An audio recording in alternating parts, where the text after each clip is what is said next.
Hello, my dear students. Welcome back to Tuition Masters, and today we are here with our part 2 of the chapter Rise of Nationalism in Europe.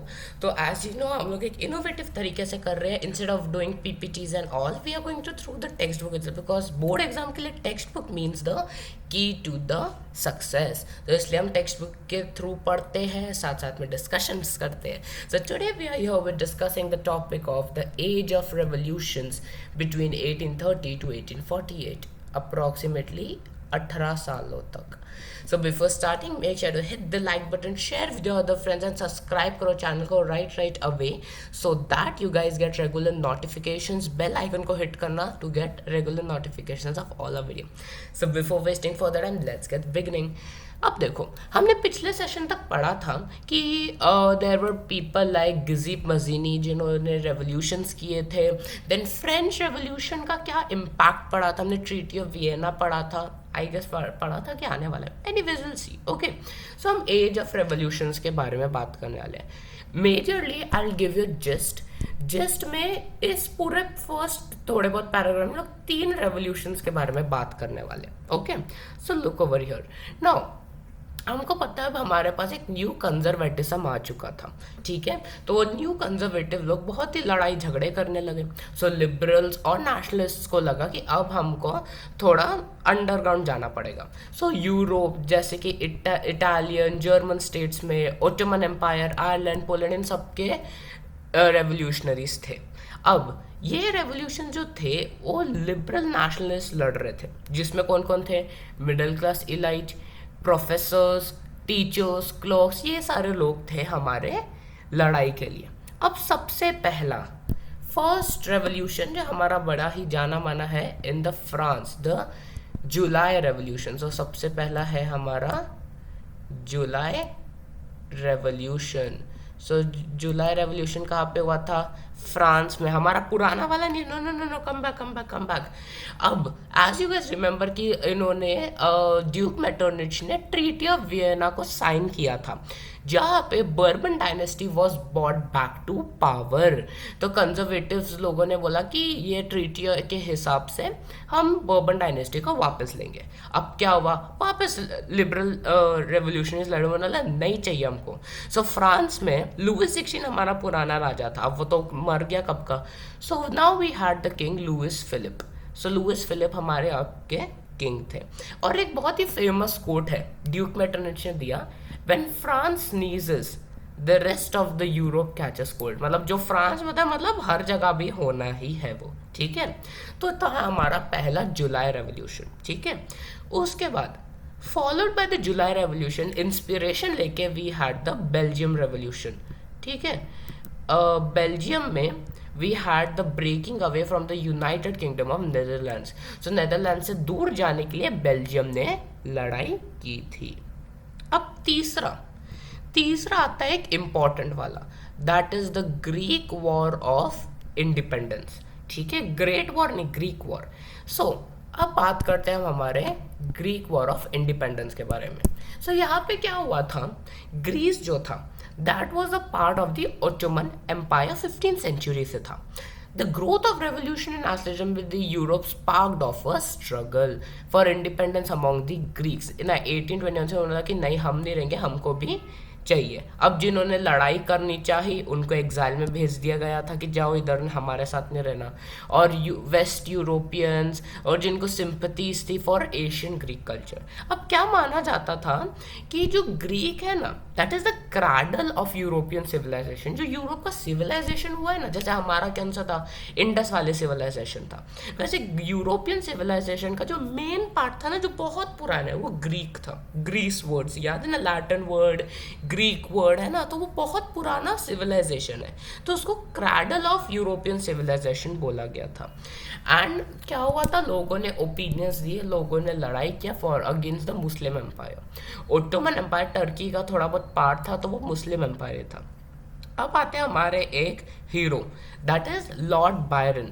So Lord Byron ने क्या किया, उन्होंने सोचा कि नहीं मैं कुछ करूंगा। So he thought with that motto and he gave funds and all. वो लड़ने भी गए थे फाइट में, ठीक है, वॉर में लड़ने में गए, ग्रीस को हम लेके आएंगे independent nation. But unfortunately in 1824 बोला जाता है कि उनको कोल्ड की कुछ तो फीवर हो गया था and that's why unfortunately he died. उसके बाद एंड में साइन होता है, हमेशा इनकी ट्रीटीज बहुत फेवरेट होती है। सो एंड में साइन होता है द ट्रीटी ऑफ कॉन्स्टेंटिनोपल। कभी 1832 में एक treaty of Constantinople is signed और ग्रीस को मिलता है इंडिपेंडेंस। तो हमारे कौन से 3 रेवोल्यूशंस है, जुलाई रेवोल्यूशन फ्रांस का, लुइस फिलिप का, बेल्जियम में to get away from Netherlands, और ग्रीस का हमारा, ग्रीस को कैसे इंडिपेंडेंस मिली, तो द ट्रीटी ऑफ कॉन्स्टेंटिनोपल। अब आते हैं रोमांटिक इमेजिनेशन पे, romantic come back. So romantic here means about the art, the poetry, stories, music, ये सारी जो चीज़ें होती थी, लाइक विलियम शेक्सपियर की बुक रोमियो जूलियट, हैमलेट, उसके बाद मर्चेंट ऑफ वेनिस, ये सारी चीज़ें को रोमांटिक इमेजिनेशन बोला जाता था and that was known as romanticism. Romanticism was a cultural movement which sought to develop a particular form of nationalist sentiment. अब can I give you one example.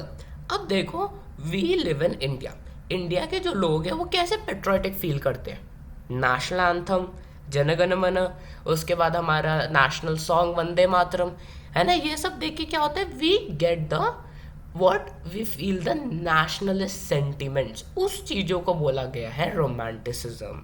Okay, अब ये जो रोमांटिक आर्टिस्ट है उन्होंने criticise किया था glorification of reason and science. जैसे ये देखो, ये पिक्चर फोटोज है, ठीक है, the massacre at Chios, Eugene Delacroix ने पेंट किया था, ठीक है, पिक्चर इंपॉर्टेंट नहीं है इतनी। अब देखो, अब कुछ लोगों के बारे में पढ़ते हैं। तो हमने पढ़ा romanticism was emphasize to share a collective heritage, common culture past on the basis of nation. अब आते हैं हमारे एक फिलोसोफर जोहान गॉटफ्राइड हर्डर। तो इसका आप सिर्फ, अगर आप गॉटफ्राइड भी याद रखोगे तो चलेगा, अगर सिर्फ हर्डर भी याद रखोगे तो भी चलेगा। ओके, जोहान गॉटफ्राइड याद रख लो। ओके, उन्होंने क्या बोला था, वो जर्मन के थे, तो उन्होंने बोला कि common people das work, okay, das work and poet, folklores, है ना, इन सब के थ्रू नेशन पॉपुलराइज हो सकता है, Volksgeist, I don't know German, so I am sorry. So collecting and recording these forms of folk culture was essential. So Johann Gottfried ने बात की थी फॉर das work, है ना, हमारे फोकलोज वो सब, और एक spirit of nation that is Volksgeist, I am sorry if it's pronounced wrong. Okay, so उसके बाद हमारे और भी लोग थे। Then came the emphasis on the vernacular language, vernacular मतलब लोकल लैंग्वेजेस, ठीक है। सो लोकल फोकलोर भी एक था, एक प्ले करता था नेशनलिज्म, ठीक है, जो क्योंकि मोस्टली लोग इलिटरेट, तो थोड़ी ना जाके अरे वाह आज हम नई नई भाषा से, नो, हमारे लिए फ्रेंच इंग्लिश ये सब बाहर की बड़ी बड़ी लैंग्वेज है, बट उनके लिए फ्रेंच इंग्लिश तो नॉर्मल लैंग्वेजेस थी, ठीक है। सो वर्नाकुलर लैंग्वेजेस में संस्कृत हिंदी उनकी वर्नाकुलर लैंग्वेज है, वो हमारी है। So this we talk about Poland.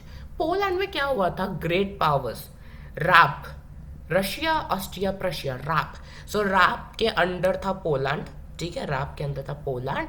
सो क्या हुआ था, वो इंडिपेंडेंट नहीं था। सो क्या हुआ, we had a person Karol Kurpinski, ठीक है, कैरोल कर्पन्स्की ने क्या बोला था कि हमको रखने चाहिए नेशनल स्ट्रगल के लिए ओपेरा, म्यूजिक, फोक डांस जैसे पोलेनाइज एंड मजूरका, ये सारे रोमांटिसिज्म फीलिंग्स कैरोल कर्पन्स्की ने दी थी। उसके बाद language again was a important role. Russian occupation के बाद पॉलिश लैंग्वेज पोलैंड के लिए वो फोर्स्ड आउट कर गए थे। जब रशिया के वाले के पॉलिश वाले हम नहीं बोलेंगे, रशियन लैंग्वेज हर जगह होगी। If you remember in power sharing also, जैसे वो हमारा सिन्हलीज लैंग्वेज को इम्पोज कर दिया गया था द सेम वे। सो 1831 में एक रेबेलियन चला for going against the Russian rule. Church में गैदरिंग्स हुई, रिलीजियस इंस्ट्रक्शंस दिए गए थे, साइबेरिया बाय रशियन अथॉरिटीज़ को पनिशमेंट दी गई थी, जिन्होंने भी लड़ा उनको पनिशमेंट दिया गया। And at the end polish जो था वो एक कॉमन सेंस बन गया कि जैसे सब लड़ रहे थे। जैसे नेशनलिज्म इन इंडिया में सॉल्ट मार्च याद है, राइट? तो सॉल्ट एक चीज थी तो बीच में थी। So your Polish language came in the middle to fight against the Russian people.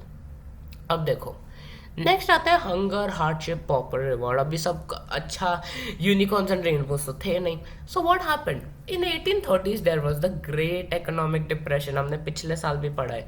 So first half of 19th century में बहुत पॉपुलेशन बढ़ गई, पॉपुलेशन इंक्रीज हो गई, राइट? सो लोग एम्प्लॉयमेंट ढूंढने लगे ताकि खाना मिल पाए ना, फूड के लिए, राइट? सो क्या हुआ, स्मॉल प्रोड्यूसर्स को स्टिफ कंपटीशन था from the cheap machine made good. अभी जो लोकल बना रहे हैं उनको तो टाइम लगता है, बट वो मशीन में फटाफट बनते हैं और चीप भी है। सो इंडस्ट्रियलाइजेशन फैलने लग गया। This was specially so in textile production which was in Holmes और स्मॉल वर्कशॉप्स। इधर ही बनाए जाते थे कपड़े, बट अभी यूरोप की ऑटोक्रेसी की वजह से ये बड़ी बड़ी कंपनी सेटअप हो गई थी। फ्यूडल ड्यूज ऑब्लिगेशंस आ गए थे, फिर फूड प्राइसेस बढ़ गए थे, पॉपुलिज्म बढ़ गया था, राइट? तो क्या हुआ, इन 1848 ऐसा ही एक अनलकी साल था। Food shortages and widespread unemployment brought the population of Paris out on the road. वो रास्ते पे आ गए और फिर राजा को बोला कि अच्छा भाई राजा, आप राजा लुइस फिलिप क्या कर रहे हो आप, हमारा देश इधर मर रहा है और आप क्या कर रहे हो अपने जगह। तो एज यूजुअल फ्रांस की किस्मत, व्हाट कैन वी से। सो अगेन पीपल फॉट और जाना पड़ा था, लुइस फिलिप को भागना पड़ा था। So national assembly proclaimed a republic, suffrage दी गई थी जो भी अडल्ट मेल्स है, रिमेंबर ओनली मेल्स, अबाउट 21 उनको राइट टू वर्क है, वोटिंग वोटिंग सब कर सकते हैं। उसके बाद 1845 में सिलेशिया के वर्कर्स ने भी रिवॉल्ट किया था। उन्होंने बोलते थे कि जो कॉन्ट्रैक्टर्स हैं उनको कॉन्ट्रैक्ट करते थे और बोलते थे ये बड़ी बड़ी हम देंगे, इतने पैसे देंगे, आप बस काम करो। काम करने के बाद उनकी पेमेंट्स नहीं देते थे, ठीक है? तो एक जर्नलिस्ट है विल्हेम वॉल्फ, उन्होंने ने ये लिखा था पैसेज कि क्या होता था। So you can read this, it's not important as per board exam, ठीक है? सो ये उनके जो स्टोरी थी आप पढ़ सकते हो। अब आता है 1848, आखिरी साल, ठीक है, रेवोल्यूशन ऑफ लिबरल्स का। अब क्या हुआ था, रिवॉल्ट्स होने लग गए, लोग मर रहे थे, है ना? सो ईयर 1848 में रेवोल्यूशन आया। अब किसने लेड किया? The last revolution was led by the educated middle class. अब फेब्रुअरी 1848 में फ्रांस को एब्डिकेशन है, मोनार्क का मतलब मोनार्क हटो, मोनार्क इधर कभी नहीं चलने वाला। सो यूनिवर्सल मेल सफरेज हुआ और क्या हुआ, ये नेशनल असेंबली ने दे दिया था। अब अदर पार्ट्स ऑफ यूरोप जैसे Germany, Italy, Poland, Austria Hungarian Empire, यहाँ सब में क्या हो रहा था, अभी भी ये सब नेशन स्टेट वेशन स्टेट कुछ नहीं था। मेन विमेन और सारे लिबरल मिडिल क्लास साथ में आके लड़ने लग गए फॉर द नेशनल यूनिफिकेशन। दो कंट्रीज का यूनिफिकेशन हुआ था, दो एम्पायर्स बोल दो अभी तक। अभी हम उनको कंट्रीज बोलते हैं जर्मन एंड इटली का, जर्मनी और इटली का हम अगले सेशन में पढ़ने वाले हैं। So sorry for the suspense. अब देखो, अब हम थोड़ी सी जर्मनी की बात करते हैं before going to the unification. अब क्या हुआ था, जर्मन में we had large number of political association जिनके मिडिल क्लास प्रोफेशनल्स है, बिजनेसमैन थे, ठीक है? उन्होंने क्या किया लड़ाई के लिए, वो सारे आ गए फ्रैंकफर्ट में, ठीक है? सारे फ्रैंकफर्ट में आ गए और उन्होंने बोला कि हमको चाहिए एक all German national assembly. German के लिए हमको कोई मोनार्क वोनार्क नहीं चाहिए, हमको खुद का डेमोक्रेसी चाहिए। सो 18 मई 1848 को 831 रिप्रेजेंटेटिव्स को इलेक्ट किया गया, किधर, फ्रैंकफर्ट पार्लियामेंट में, convened in the church of Saint Paul, Saint Paul के चर्च में फ्रैंकफर्ट पार्लियामेंट के 831 मेंबर्स को इलेक्ट किया। चलो भाई ये कुछ ना कुछ करेंगे। उन्होंने कॉन्स्टिट्यूशन भी बनाया, ठीक है? उनको डेमोक्रेसी नहीं चाहिए, आई am sorry for that, democracy नहीं, उनको चाहिए था कॉन्स्टिट्यूशनल मोनार्की चाहिए था उनको, ठीक है? Constitutional monarchy. अब मोनार्की के लिए मोनार्क किधर है? सो उन्होंने बोला फ्रेडरिक विल्हम फोर को, फ्रेडरिक विलियम फोर जो प्रशिया के राजा थे, उनको बोला कि सर आ जाइए, हमारे राजा बन जाइए, हम आपको कॉन्स्टिट्यूशन देते। उन्होंने नहीं, हमको नहीं आना, और joined other monarchs to oppose the elected assembly. Frederick Wilhelm ने बोला कि नहीं, सॉरी सॉरी सॉरी, मैं नहीं ज्वाइन करने वाला, मुझे अपना राज करना है, और उन्होंने दूसरे राजाओं को बोला कि इनके पास मत जाना। So while the opposition of aristocracy and military became stronger, parliament हिलने लग गया। अब अर्थक्वेक नहीं आया, that means it was in trouble और सपोर्ट लूज हो गया था। In the in the end troops were called, राजा ने जाओ इन सबको फेंको बाहर, ठीक है। On issue of extended political rights, women को अभी तक कुछ नहीं मिला था। उन्होंने अपने खुद के एसोसिएशंस बनाए थे, किसने, विमेन ने, और न्यूज़पेपर्स भी फॉर्म किए थे, ठीक है। इतना सब करने के बाद भी अनफॉर्चुनेटली ये देखो, ये है आपका अमेजिंग सा फ्रैंकफर्ट का पार्लियामेंट, कहाँ पे, चर्च सेंट पॉल में। Look over here, keep this lady in your mind, her name is Germania. कौन थी वो, we are going to study it ahead. Sir देखो, इतना सा सफरेज हुआ तो फ्रैंकफर्ट पार्लियामेंट में चर्च सेंट पॉल में women were admitted only as observers. उन्होंने कि जो विमेन है ना, ये देखो ये सारे विमेन और ये सब थे, उन्होंने कि विमेन है ना, आप कुछ वोटिंग नहीं कर सकते, बस ऊपर खड़े होकर देखते रहो हमको। So, though conservative forces were able to suppress liberal movements in 1848, they could not restore the old order. Monarchs were beginning to realize that the cycles of revolution and repression could be only ended by granting concessions. अगर हम इनके साथ कोई settlement करें तो ये revolution बंद होगा, नहीं तो हम बंद हो जाएंगे। So, after 1848 and years ahead, autocratic rule, monarchy central और ईस्टर्न यूरोप में इंट्रोड्यूस होने लग गए थे, एंड वेस्टर्न यूरोप में तो ऑलरेडी थी। Serfdom, bonded labour which we also known as begar, है ना, फोर्सफुली काम करवाना, पैसे नहीं देना, this things were abolished in Habsburg and Russia already. Habsburg rulers ने ग्रांट किया था कि हंगेरियंस को हम ज़्यादा वो देंगे, ऑटोनॉमी देंगे, उनको भी राइट्स देंगे। And with that, we come towards the end of a session. So next topic, that is, in our next session, we are going to discuss about the unification of Germany, Italy, as well as the strange case of Britain.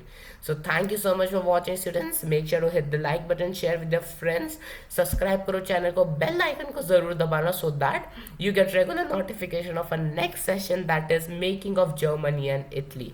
Thank you so much once again, and as you know, अगले session में मिलते हैं. Till then, take care and goodbye.